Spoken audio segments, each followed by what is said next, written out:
Bapa dalam surga, kami mengucap syukur. Terima kasih untuk waktu yang luar biasa ini.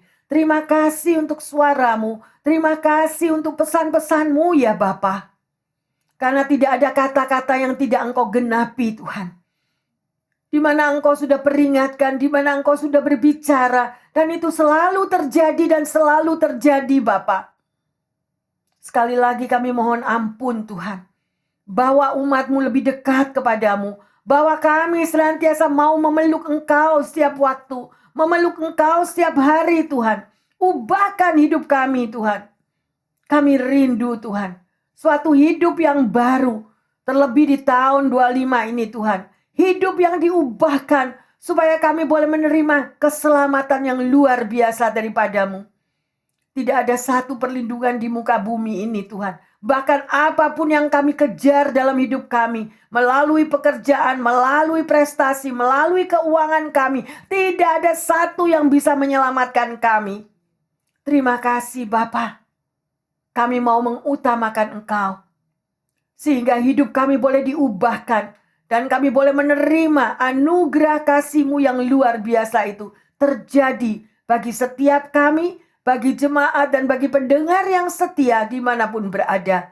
Terima kasih Roh Kudus, beracaralah di tengah umat-Mu. Di dalam nama Tuhan Yesus, kami sambut firman Tuhan. Yang percaya dan siap hidup diubahkan mengatakan, amin, amin, amin. Shalom yang terkasih. Ya, kita boleh belajar setiap hari dan semakin melihat tanda-tanda zaman bahwa semuanya digenapi sesuai dengan sudah dikatakan dalam firman-Nya. Siapa yang tahu masalah ekonomi sekarang? Itu yang paling jelas dan paling nyata. Kalau Anda sudah pernah membaca di dalam firman Tuhan yang dikatakan, ya, secupak gandum harganya nanti berapa, ya toh? Burung pipit dijual seberapa, ya, sedemikian rupa. Berarti kita sudah tahu, ya, terutama bukan cuma ibu-ibu, bapak-bapak pun yang kalau pergi ke market sudah tahu harga-harga semua yang begitu melonjak, yang membuat kita kaget, terkejut. Tetapi itu sudah ada dalam firman Tuhan yang terkasih. Oleh karena itu, jangan remehkan firman Tuhan. Rajin-rajinlah membaca firman Tuhan. Ya, kita juga sudah tahu apa yang dikatakan dalam firman 5 gadis yang bodoh dan 5 gadis yang bijaksana. Tetapi banyak anak-anak Tuhan yang sudah terikat dengan glamurnya dunia sehingga mereka terlena, mereka lalai, mereka sudah tidak lagi mengerti apa yang sudah Yesus katakan melalui firman-Nya. Ya, dan pada siang hari ini yang terkasih dan juga pendengar yang setia, tema khotbah kita adalah hidup yang diubahkan. Ya, mungkin banyak harapan daripada orang-orang, yaitu perubahan hidup yang lebih baik, untuk hidup yang lebih berguna, untuk lebih sukses, untuk lebih memiliki saving yang banyak, sehingga keturunan 5 generasi, 10 generasi mereka tidak perlu susah payah. Ya, namun untuk proses-proses yang sedemikian itu tidak akan menjadi baik kalau kita lebih mengutamakan keadaan nikmatnya daging, nikmatnya dunia yang sedemikian rupa. Ya, jadi untuk kita diproses menjadi lebih baik, tidak akan hadir dengan sendirinya yang terkasih. Ya, tetapi perlu tindakan dan kerelaan hati untuk melibatkan Tuhan, belajar apa yang sudah dikatakan oleh firman-Nya melalui Alkitab. Ya, mari kita mau lihat bagaimana ada beberapa mungkin banyak orang lah, seluruh dunia mungkin juga sudah ada yang mengalami, mereka yang memiliki hubungan pribadi dengan Tuhan dan bagaimana hidup mereka diubahkan. Saya akan memberikan 3 contoh ya yang terkasih. Ada seorang playboy ya yang hidupnya hanya kecanduan kepada pornografi, pada percabulan dan kehidupan dunia yang tidak baik itu merupakan kegemarannya. Ya. Kemudian satu hari ada orang yang begitu tersentuh hatinya akan kehidupannya yang tidak bermoral itu. Dan memberikan sebuah Alkitab kepadanya. Dengan awalnya dia enggan untuk membaca, untuk membuka. Tetapi satu hari dia mulai fokus atau interesting. Apa sih isinya Alkitab itu? Apa yang tertulis di dalam buku yang tebal itu? Ya, dan akhirnya orang ini mulai membacanya. Dan pada waktu dia memulai membacanya, semakin ada api di dalam dirinya, semakin dia interesting, semakin dia haus dan lapar untuk lebih tahu dan lebih tahu apa isinya. Sedemikian rupa. Dan tahukah Anda siapakah orang tersebut? Dia adalah Santo Agustinus. Bayangkan ya yang terkasih, dari hidup yang porak-peranda, yang begitu tidak diakui, tidak ditoleransi oleh sekelilingnya, akhirnya dia bisa menjadi seorang yang kudus.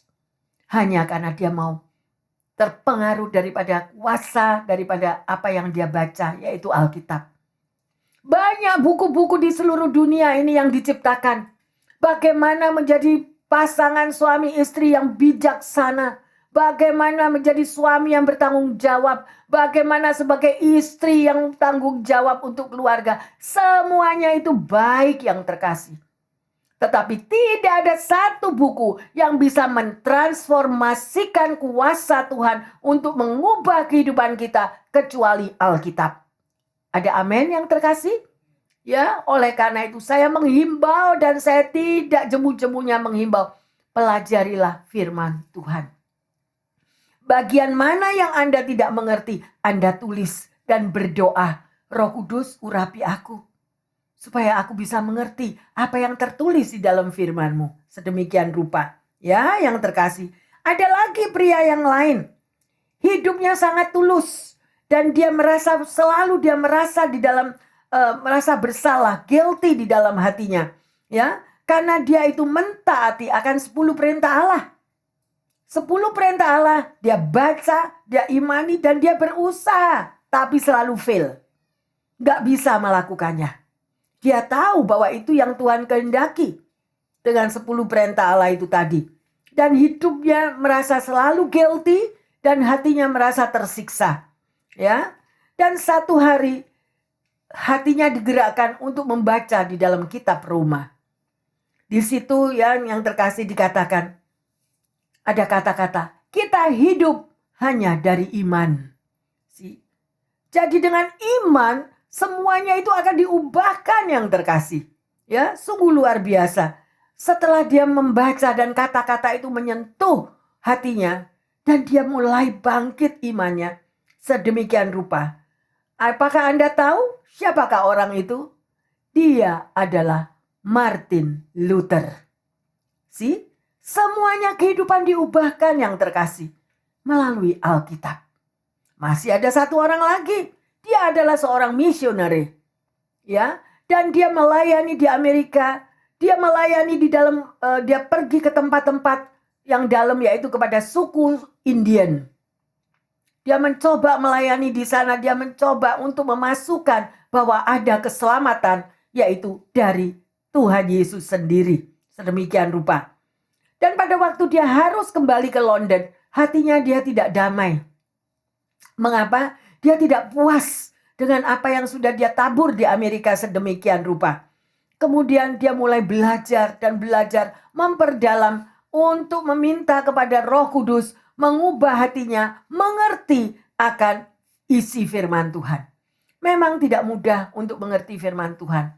Tetapi kalau kita mau tekun dan kita apapun ngomong sama Tuhan, bicara kepada Roh Kudus, aku nggak ngerti Roh Kudus apa ini maksudnya, pasti akan terjadi urapan.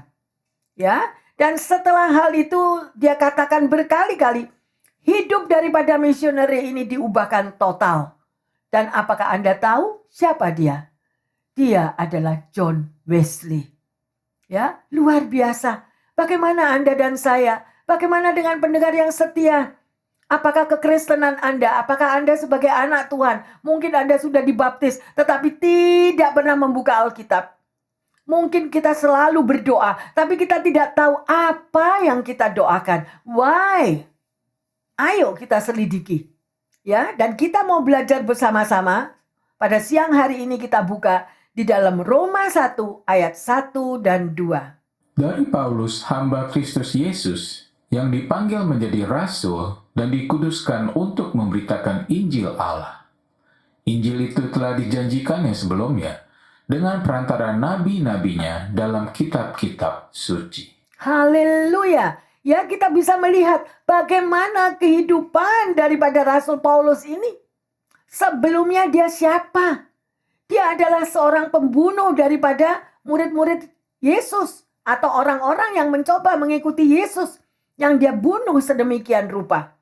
Tetapi apa yang terjadi? Hidupnya diubahkan total yang terkasih. Jadi, jangan Anda merasa putus asa atau guilty bahwa hidupku sudah rusak. Hidupku tidak bisa lagi diubahkan. Aku lahirnya begini, ya udah begini, Bu Pendeta. Aku dilahirkan, aku orangnya keras, aku orangnya tidak mau ngalah, aku orangnya mau menang sendiri. Ya udah, ya ini begini. No. Kalau Anda tahu akan isi firman Tuhan, kalau Anda tahu bahwa Yesus Kristus mati di kayu salib untuk menebus saudara dan saya, pasti ada sesuatu yang akan terjadi. Rasakan dahulu kasih Kristus. Yesus mati because of love, because dia sangat mencintai Anda dan saya. Dia berkorban untuk menyelamatkan Anda dan saya supaya kita yang tidak ada di kayu salib itu. Ini yang harus kita sadari. Nama Anda dan nama saya sepertinya sudah terpaku di kayu salib. Dan gak perlu kita ada di kayu salib. Dia yang disalib untuk menyelamatkan saudara dan saya. Tapi ada harga yang harus dibayar yang terkasih. Apa harga itu? Milikilah hubungan pribadi dengan Tuhan. Milikilah dan rasakanlah. Pengorbanan Kristus itu sangat luar biasa. Mungkin Anda tidak pernah merasakan pengorbanan daripada orang yang sudah pernah berkorban demi hidup kita. Berapa banyak kita yang sudah melupakan orang yang berjuang, orang yang membela di dalam keberadaan kita dalam kesusahan. Kita mudah sangat melupakannya. Kalau kita bertemperamen seperti hal itu, saya yakin bahwa orang tersebut juga tidak akan pernah tahu pengorbanan Yesus di kayu salib. Hanya orang yang sudah diubahkan hidupnya, dia yang tahu betapa kasih Tuhan sudah mengubahkan hidupku. Bahwa kita semuanya ini adalah turis yang terkasih. Kita ini turis datang di muka bumi ini tidak membawa apa-apa. Tetapi setelah kita diberkati di muka bumi ini, kita menjadi orang yang greedy. Menjadi orang yang serakah. Apalagi kalau hidupnya sudah diubahkan oleh Tuhan. Dengan glamurnya dunia. Maka nama Yesus sudah tercoreng. Dan yang ada hanyalah prestasiku. Prestasiku yang harus dilihat oleh semua orang. Bahwa hidupku sudah wow. Ingat yang terkasih, persahabatan dengan dunia tidak akan membawa saudara dan saya untuk masuk ke surga. Firman Tuhan mengatakan, jalanilah pintu yang sempit itu. Masuklah melalui pintu yang sempit itu. Ya, saya menghimbau, kalau hidup Anda dan saya mau diubahkan, sangkal dirimu, pikul salib, ikutlah aku. Dimanapun Anda dan saya berada, pasti ada proses.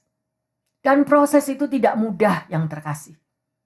Anda hanya bisa kuat di dalam proses itu kalau engkau berada di dalam satu komunitas yang selalu mensupport engkau, yang selalu mendoakan dirimu, yang selalu menguatkan satu dengan yang lain.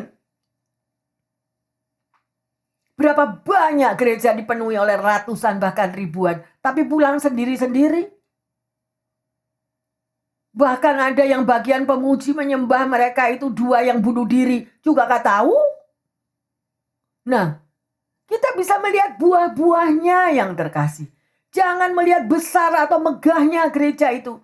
Tetapi lihatlah bagaimana engkau merasakan hubungan kasih pribadi yang luar biasa untuk selalu never stopping pray for you. Itu yang harus Anda cari. Ya, mari yang terkasih. Ya, kita hanya bisa kalau diubahkan, kalau kita sudah memiliki hubungan pribadi dengan Tuhan dan kita berseru-seru kepada Tuhan. Setelah hidup kita diubahkan, kita bisa menolong orang lain untuk hidupnya juga diubahkan. Selama kita tidak pernah mengalami perubahan hidup, zero. Boleh ngomong sepanjang jalan berkilo-kilometer, Tuhan Yesus hidup, Tuhan Yesus hidup, Tuhan Yesus luar biasa. Tapi hanya di mulut, hidupnya kosong. Karena dengan glamurnya duniawi, ini loh aku, memang sudah diubahkan hidupnya dari perbudakan kepada glamurnya dunia. Tetapi bukan dengan glamurnya dunia, engkau bisa mengangkat orang lain dalam kesusahan. Tidak jaminan. Semuanya orang rendah, lebih rendah daripada orang tersebut. Aku yang nomor satu. Aku yang paling heran. Dan semua orang sudah melihat, aku bisa keliling dunia berapa kali. Apakah jaminan kalau kita sudah pergi keliling dunia untuk kita masuk di dalam dunia yang Tuhan ciptakan di Firdaus, hidup bersama Yesus di surga? Itu pertanyaannya. Jangan salah kaprah yang terkasih. Mari, firman Tuhan meluruskan jalan hidup kita. Firman Tuhan tujuannya menyelamatkan hidup kita. Masuk melalui pintu yang sempit. Ya, sedemikian rupa. Mari. Ada seorang wanita, dia bermimpi, bercakap-cakap dengan Tuhan Yesus. Dan dia begitu marah, ya, atas semua penderitaan dan kejahatan yang dia lihat di sekelilingnya. Lalu ia mengeluh kepada Yesus dan berkata, "Mengapa engkau tidak berbuat sesuatu, Yesus? Pada waktu terjadi kebakaran yang di mana-mana itu, mengapa Yesus tidak berbuat sesuatu untuk menstop keadaan yang sedemikian rupa itu?" Dan ini kesaksian yang benar loh terjadi. Ya. Dan kemudian apa jawab daripada Yesus? "Aku sudah bertindak, yaitu memilih engkau." Pertanyaannya, saudara dan saya yang ada dan merasakan persekutuan pribadi kalau engkau berdoa dengan Tuhan, fungsi kita apa yang terkasih? Fungsi kita apa? Apakah kita kalau datang gereja hanya untuk memanasi bangku gereja? Tetapi kita tidak ada uluran kasih kepada sesama kita yang menderita? Atau yang membutuhkan pertolongan? Yesus sudah bertindak yang terkasih.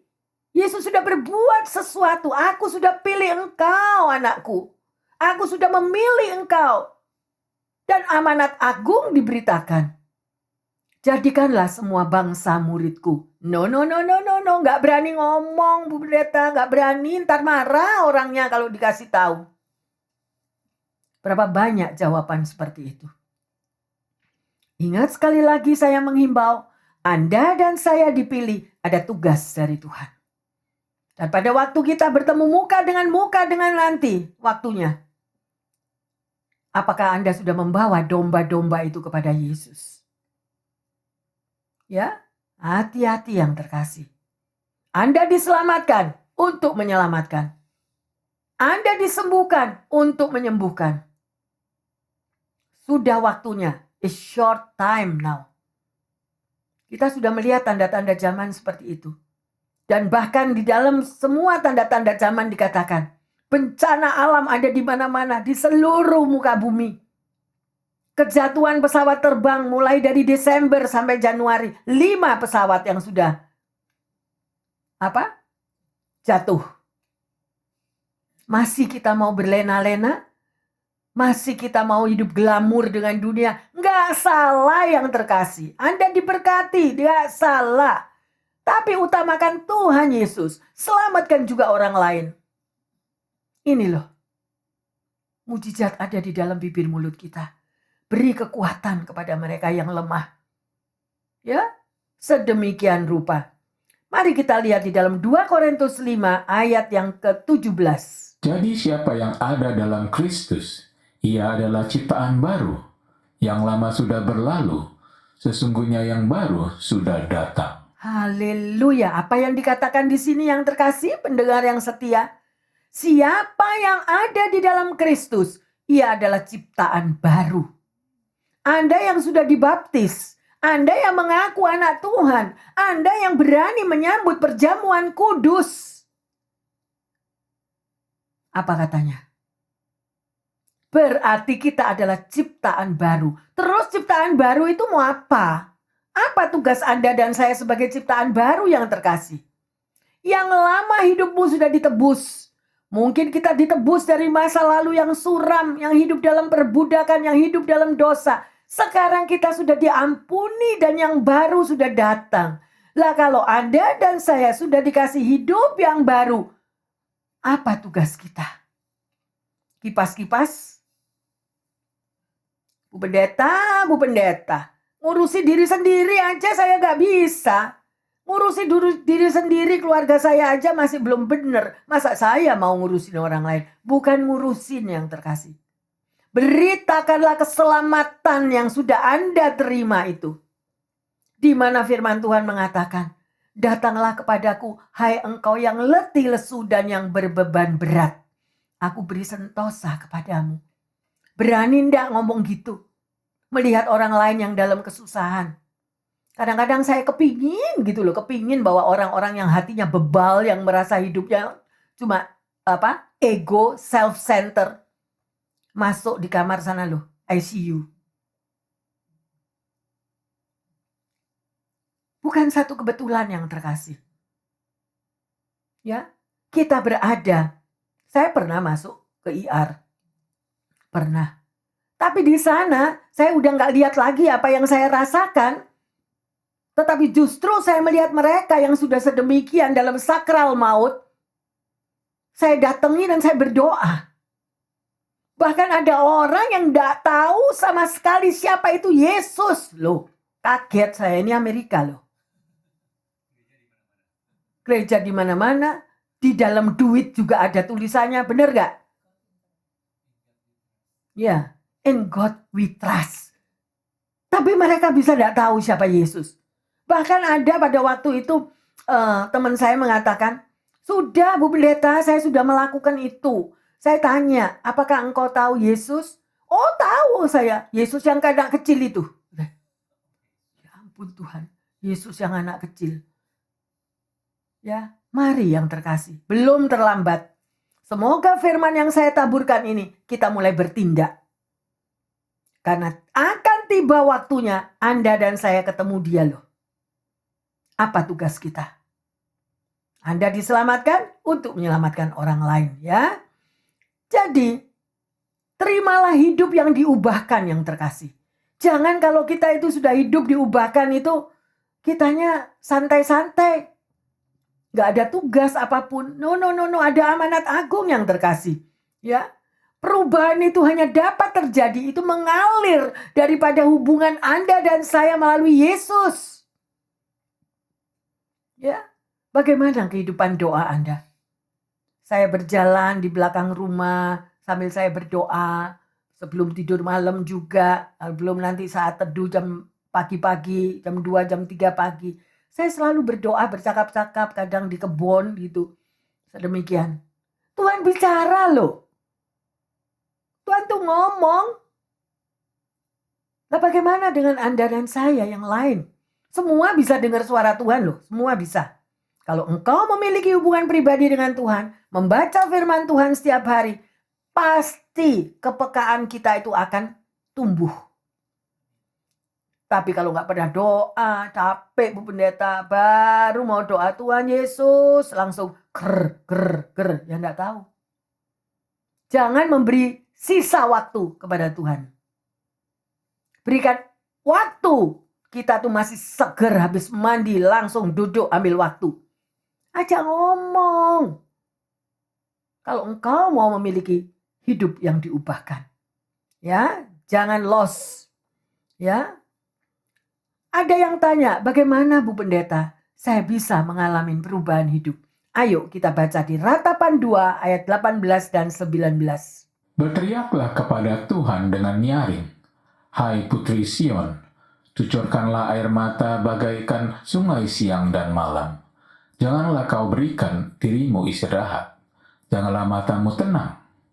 Bangunlah, menggeranglah pada malam hari, pada permulaan giliran jaga malam. Curahkanlah isi hatimu, bagaikan air di hadapan Tuhan. Angkatlah tanganmu kepadanya, demi hidup anak-anakmu yang jatuh pingsan karena lapar di ujung-ujung jalan. Please, yang terkasih, jemaat dan juga pendengar yang setia dimanapun Anda berada, pegang Ratapan 2, 18, 19. Ini yang saya lakukan tiap malam. Karena begitu menakutkan situasi sekarang. Kalau kita mau ikuti hidup takut, maka nggak benar.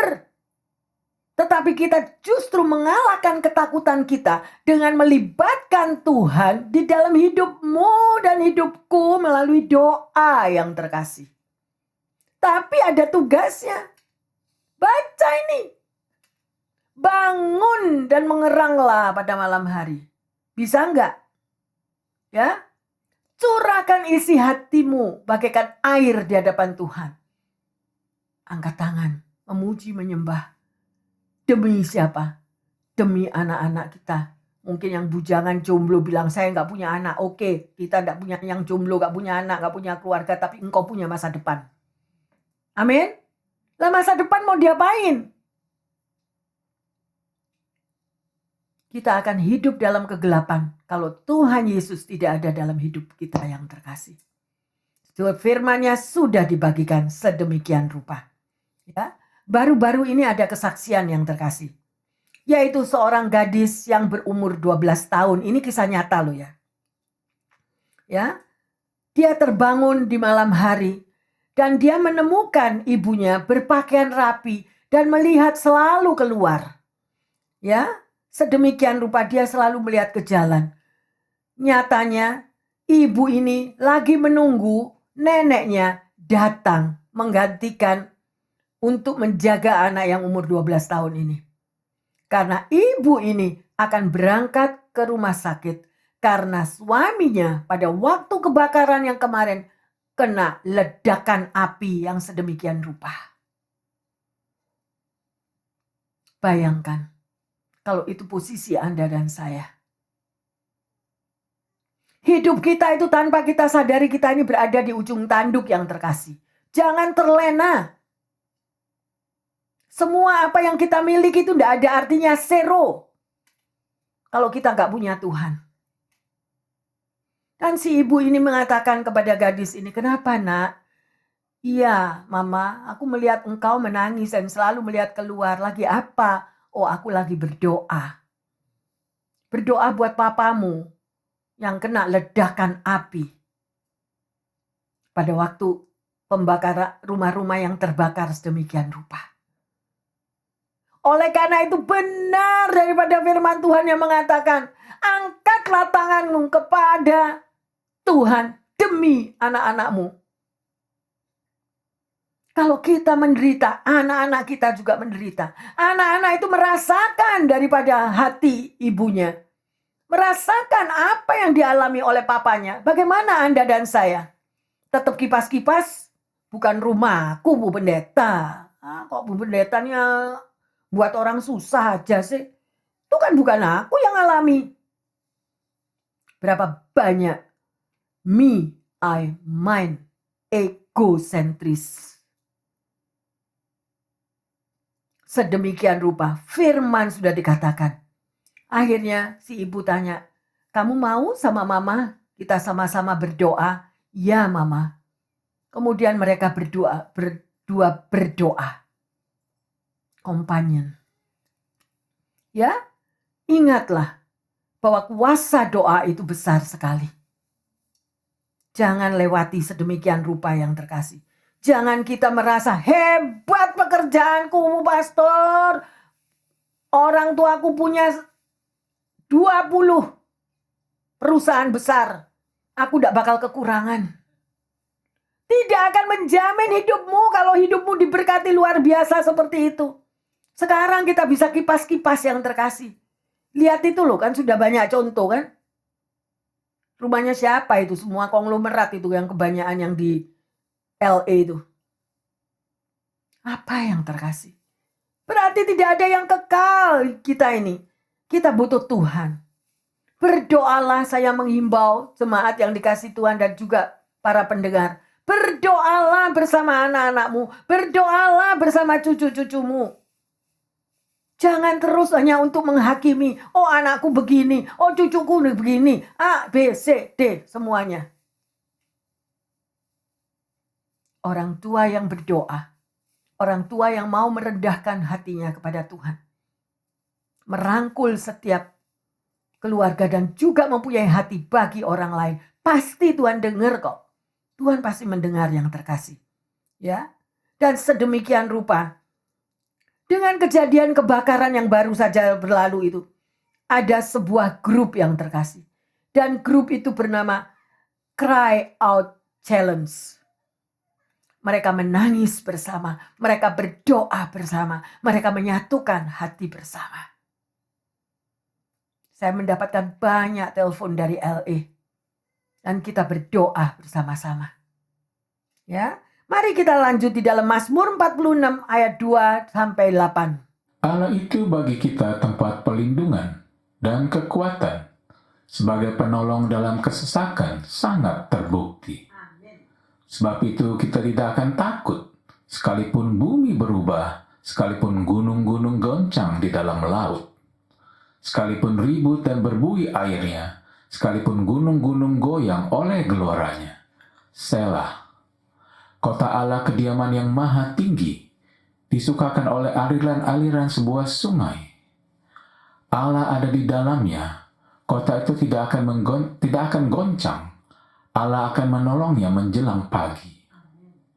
Bangsa-bangsa ribut, kerajaan-kerajaan goncang. Ia memperdengarkan suaranya, dan bumi pun hancur. Tuhan semesta alam menyertai kita. Kota benteng kita ialah Allah Yakub. Selah. Siapakah kota benteng Anda? Pernahkah Anda memikirkan begitu memasuki tahun baru yang luar biasa? Wow, mungkin dengan glamurnya suasana di bar atau dimanapun night club, kita sampai lupa bahwa ada sesuatu yang kita lupakan. Baru memasuki tahun baru. Dan tanggal 7 Januari apa yang terjadi? Tuhan izinkan semuanya untuk memanggil setiap kita. Untuk kita lebih berjaga-jaga. Apa yang minggu yang lalu Tuhan katakan? Bagi mereka yang tidak datang. Dikatakan berawas-awaslah. Bersiap-siaplah. Baru hari Minggu kita dapatkan pesan daripada Tuhan yang begitu panjang. Terjadi hari Selasa, boom, pesawat yang sedemikian rupa. Saya menghimbau, ayo semuanya berbalik kepada Tuhan. Bertambah-tambah melekat kepada Tuhan. Karena di bawah kolong langit tidak ada perlindungan. Yang mampu menyelamatkan saudara dan saya hanya Tuhan Yesus. Melalui doamu, melalui air matamu, engkau bisa menggugah hati Tuhan. Ya, seperti yang dikatakan tadi di Ratapan 2:18-19 tadi. Ya, sedemikian. Umat Allah yang menangis berseru kepada Tuhan. Ya, luar biasa yang terkasih. Doa di saat putus asa. Doa di saat hati kita mengerang kepada Tuhan. Tuhan akan menjawab. Ya, tetapi jangan pada waktu susah aja datangnya. Pada waktu diberkati lupa daratan, ingat lautan, gak tahu kemana-mana. Ya, luar biasa. Tuhan melihat air matamu. Apa yang kau curahkan kepadanya, itu akan masuk di dalam kirbatnya. Ya, sungguh luar biasa. Di dalam Mazmur 62 ayat ke-8 juga dikatakan, ya. Biarkan air mata itu kita mengalir terus untuk kita mencari Tuhan. Carilah Dia selagi dapat ditemui. Curahkanlah isi hatimu, berseru kepadanya dengan segala keberadaanmu. Berserulah yang terkasih, selagi kita masih sehat, selagi kita masih bisa berdoa, selagi kita masih bisa bersyukur. Jangan tunggu kalau kita sudah di ICU. It's too late. Ya, jangan sia-siakan waktu yang ada. Bahkan dikatakan juga, ya, sengsaramu engkaulah yang menghitung-hitung, sengsaraku. Jadi Tuhan itu tahu pada waktu Anda mengalami kesengsaraan, semua itu dihitung dengan Tuhan yang terkasih. Dia tahu, Dia tetap menyertai. Ya, karena Tuhan melihat tangisan Anda, Tuhan melihat tangisan kita, ya. Dan sungguh sangat berharga di mata Tuhan. Luar biasa. Mengapa Tuhan sedemikian rupa mengasihi kita? Mungkin Anda gak percaya, Tuhan itu gak sayang sama saya. Buktinya aku masuk dalam penderitaan. Buktinya aku masuk mengalami penindasan di pekerjaanku. No. Tuhan izinkan semua yang terjadi supaya kita nempel sama Tuhan. Melekat dan mengucap syukur. Hanya Yesus yang mampu melepaskan Anda dan saya dari tekanan, dari himpitan masalah kesengsaraan. Ya, mari.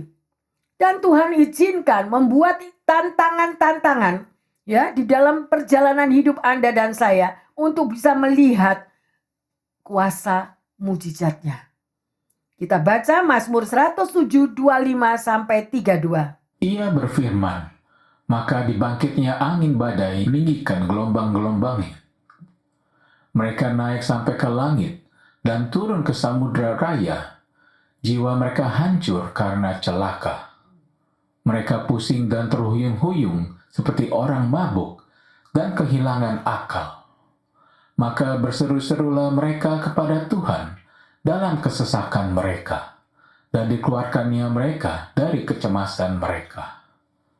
Dibuatnyalah badai itu diam, sehingga gelombang-gelombangnya tenang. Mereka bersuka cita, sebab semuanya reda, dan dituntunnya mereka ke pelabuhan kesukaan mereka. Biarlah mereka bersyukur kepada Tuhan, karena kasih setianya, karena perbuatan-perbuatannya yang ajaib terhadap anak-anak manusia. Biarlah mereka meninggikan Dia dalam jemaat umat itu, dan memuji-muji Dia dalam majelis para tua-tua. Yang terkasih dan juga pendengar yang setia, kemana saudara dan saya berpaling saat kita dihantam oleh badai? Kemana? Atau kita mau rileks? Aduh stres Bu Pendeta, saya mau istirahat dulu ya, saya mau jalan-jalan dulu, saya mau pergi ke gunung, saya mau menenangkan hati saya mau pergi ke mall, saya mau lihat di sana supaya hati saya bisa rileks. Nah pertanyaannya saat ini, pada saat badai menghantam hidup kita, kemana kita berpaling? Siapa yang bisa menyelamatkan Anda dan saya? Semua barang-barang yang di sale di mall, yang bisa membuat Anda terhibur? Sedemikian rupa? Ya, luar biasa. Dan saya menghimbau, bangun dan berdirilah, beranikan diri kita dalam nama Yesus yang berkuasa. Kalau kita lagi dihantam oleh berbagai macam tantangan. Ya, luar biasa. Jari-jari kita amatlah memiliki kekuatan yang luar biasa kalau kita boleh menakutkan dan berdoa kepada Tuhan. Mengangkat tangan kita, surrender, berserah dengan mengucap syukur. Tuhan, aku tahu ini semua yang Kau izinkan adalah tanda-tanda zaman. Aku mau lebih setia, lebih melekat kepada Engkau. Luputkanlah kiranya daripada segala bencana atau badai yang sedemikian. Ini masih belum loh yang terkasih. Alkitab masih ngomong, masih berbicara Alkitab. Akan terjadi lagi sesuatu yang lebih dahsyat yang belum pernah kita alami. Ngeri kan? Nah kemana saudara dan saya? Makanya minggu lalu dikatakan berawas-awaslah dan berjaga-jagalah. Ya, luar biasa. Sedemikian rupa. Ada seorang ibu yang bersaksi yang terkasih. Yaitu pada tahun 2019, dia melalui satu proses pelatihan. Dia katakan, saya dilatih oleh Tuhan untuk berperang.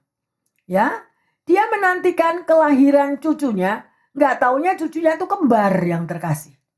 Tetapi sebelum cucu ini dilahirkan, dokter sudah mengatakan bahwa akan terjadi kalau cucumu ini lahir, ada sesuatu kelainan pada paru-paru dan jantungnya.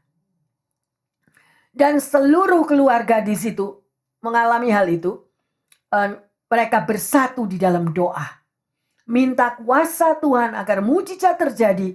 Kedua baby ini yang akan dilahirkan itu selamat. Karena dokter tidak menjamin keselamatannya.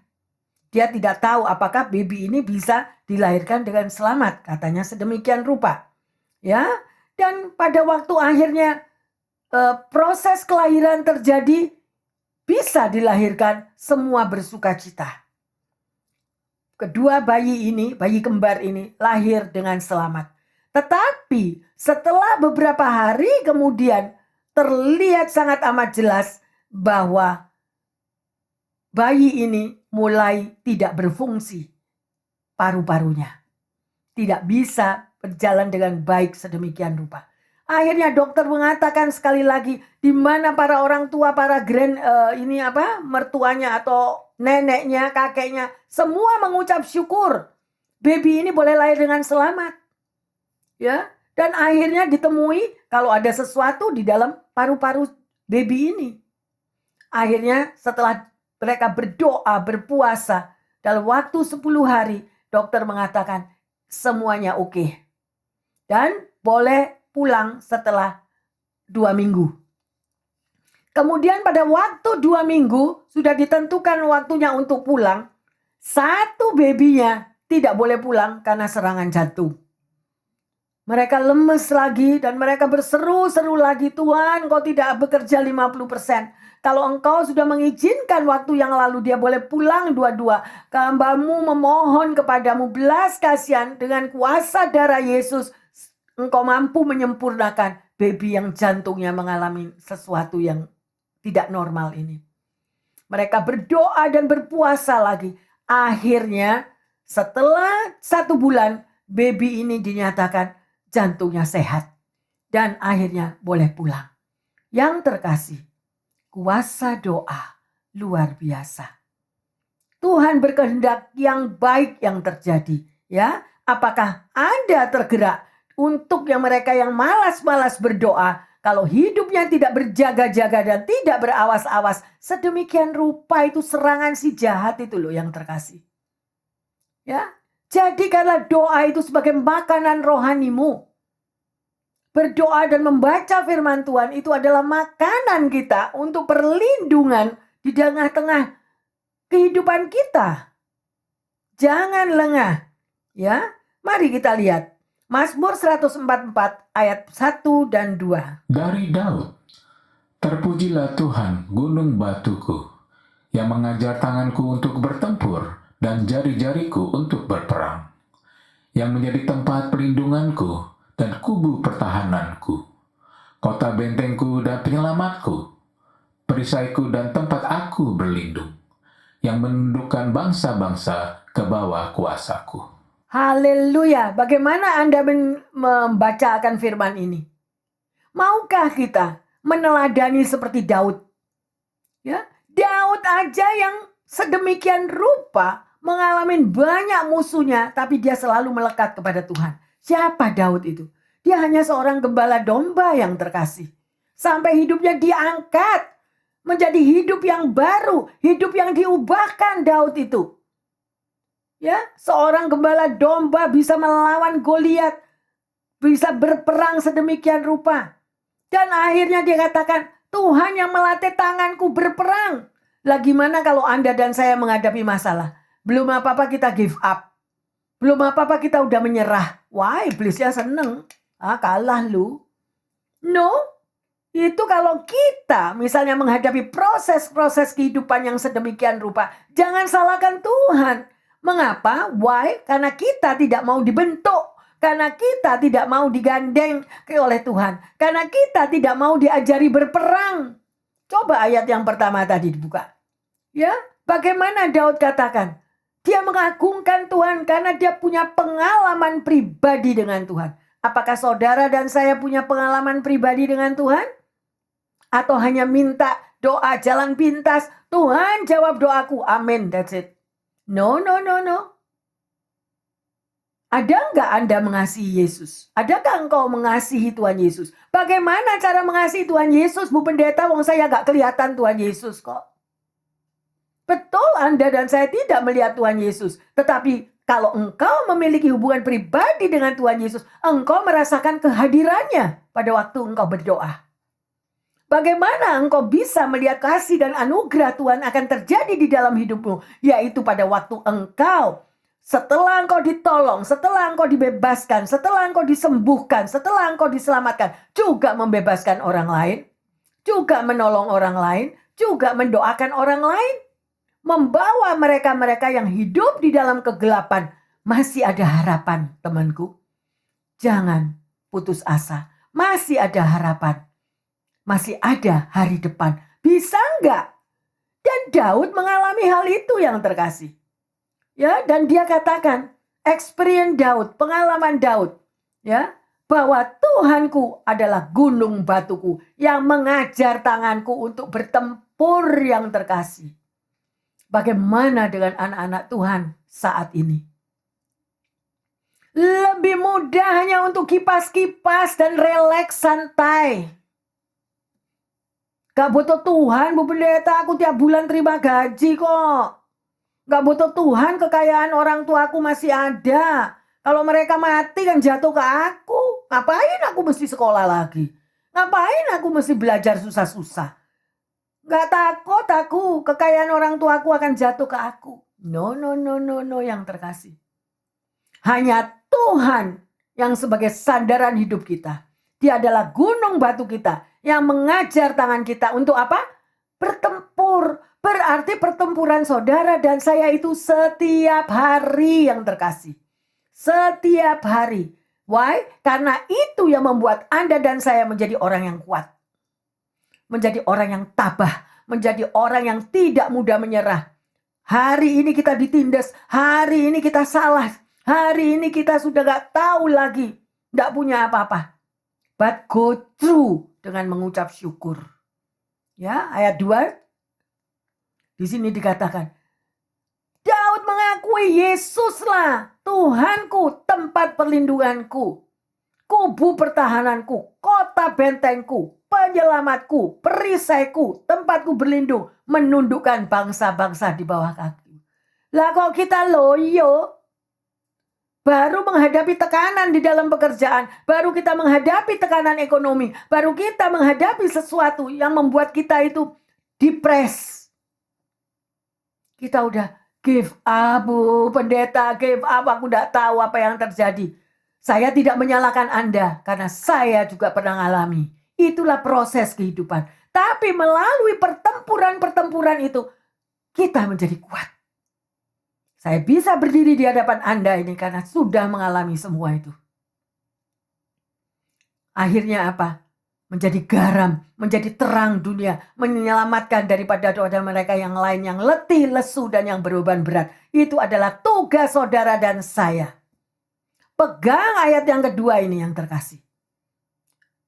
Akui perlindungan Tuhan. Akui pertahanan. Engkau dipertahankan untuk kuat di dalam Tuhan. Karena Tuhan itu kota bentengmu, kota bentengku, keselamatanku. Anda mempunyai perisai dan tempat saudara dan saya berlindung hanya Tuhan Yesus. Untuk apa? Untuk mengalahkan musuh-musuhmu. Untuk mengalahkan semua problem masalah hidup. Gak ada satu. Kalau engkau bisa mengalami proses seperti ini, engkau akan bisa memuji menyembah seperti Daud. Alami yang terkasih. Jangan terima firman Tuhan masuk kuping kiri, keluar kuping kanan. Ya, maunya cuma terima. Ngapain pastor? Saya susah-susah payah kerja. Masih ada 2 orang tua aku yang kerja kok. Nanti apa yang ada pada mereka jatuh ke ini loh, ke saya. Ada itu temperamen yang seperti itu. Ya, mari yang terkasih, semuanya itu akan sirna dan sia-sia. Ya. Hari ini yang terkasih kita sudah belajar bagaimana hidup itu diubahkan. Bagaimana hidup saudara dan saya diubahkan? Pertanyaannya, sudahkah kita menerima Yesus di dalam hidupmu dan hidupku sungguh-sungguh? Yang kedua, kalau engkau benar-benar memiliki hubungan pribadi dengan Tuhan Yesus, apakah engkau sudah merasakan di dalam proses hidupmu itu, engkau menjadi orang yang kuat di dalam Tuhan. Engkau tidak goyah di dalam situasi tekanan hidup apapun. Karena percaya bahwa Yesus adalah kota benteng Anda dan kota benteng kita. Perisai hidupmu, perisai hidupku. Ya. Dan yang ketiga, apakah komitmen yang akan Anda ambil supaya hidup kita itu diubahkan terus menerus. Nah, ada komitmennya. Dan sebagai ayat emas, mari kita baca Efesus 5 ayat yang ke-8. Memang dahulu kamu adalah kegelapan, tetapi sekarang kamu adalah terang di dalam Tuhan. Sebab itu hiduplah sebagai anak-anak terang. Amin. Saudara mau hidup dalam kegelapan? Ya? Atau saudara Pele mau hidup dalam terang? Buka kacamata hitam Anda itu. Ya? Sedemikian rupa kacamata hitam itu artinya apa? Tidak mau mikirin masalah. I don't care, Bu Pendeta. I don't care untuk masalahku. I don't care untuk apapun yang dihadapi. No. Orang yang menganggap ringan, orang yang meremehkan masalah, ya, apapun yang sedemikian, orang itu tidak peka apa serangan iblis yang akan terjadi. Hati-hati. Jadi jangan sekali-kali Anda sampai tidak peka untuk situasi apa yang akan terjadi. Karena apa? Karena kita lengah. Emangnya gua pikirin. Apain gua susah-susah? Apain? No, berpautlah kepada firman Tuhan seperti Daud ini. Dan dikatakan setelah Anda dibaptis, Anda dibebaskan dari kegelapan. Dan Anda dan saya semuanya hidup di dalam terang Kristus. Ya, hiduplah sebagai anak-anak terang. Ada amin yang terkasih? Ya, mari kita bangkit berdiri. Kita masuk dalam doa. Bapa dalam surga, kami mengucap syukur untuk firman-Mu, di mana Engkau Tuhan senantiasa menginginkan agar kehidupan umat-Mu ini diubahkan.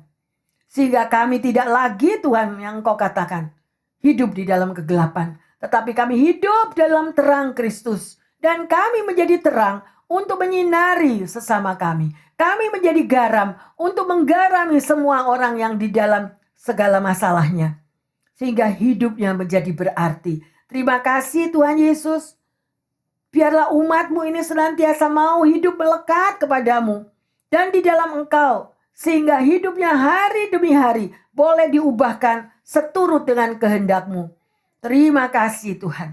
Terima kasih. Hamba berdoa secara khusus. Baik bagi jemaat yang di sini. Maupun para pendengar yang setia dimanapun mereka berada. Mungkin ada hal-hal yang mereka rindukan Tuhan. Di mana proses kehidupan terus terjadi dalam hidup mereka. Kuatkan mereka Tuhan. Kuatkan mereka. Baik di dalam masalah kesehatan. Maupun di dalam masalah finansial. Maupun di dalam masalah sekelilingnya. Tekanan hidup yang menakutkan. Dan juga Tuhan, di dalam hubungan relationship, di mana mereka mudah untuk menyerah. Biarlah firman ini boleh menguatkan anak-anak-Mu. Firman ini boleh membuka pikiran dan hati mereka, bahwa Tuhan masih bekerja di dalam kehidupan setiap umatnya yang mau diubahkan. Terima kasih Tuhan Yesus, terima kasih Roh Kudus. Kami serahkan setiap pribadi lepas pribadi, hingga mereka sungguh-sungguh memperoleh kekuatan yang baru, never give up, dan hidupnya diubahkan. Di dalam nama Tuhan Yesus, kami berdoa dan mengucap syukur. Yang percaya dan Tuhan sudah mengubahkan hidupnya, memperoleh kekuatan dan penghiburan yang baru mengatakan, amin, amin, amin. Tuhan Yesus memberkati semuanya. Yang terkasih, terimalah kehidupan yang diubahkan. Ya, ketika kita ada bersama-sama dengan Tuhan Yesus, percayalah sesuatu yang baru terjadi dalam hidup Anda semuanya. Tuhan Yesus memberkati kita. Haleluya, katakan amin, amin, amin.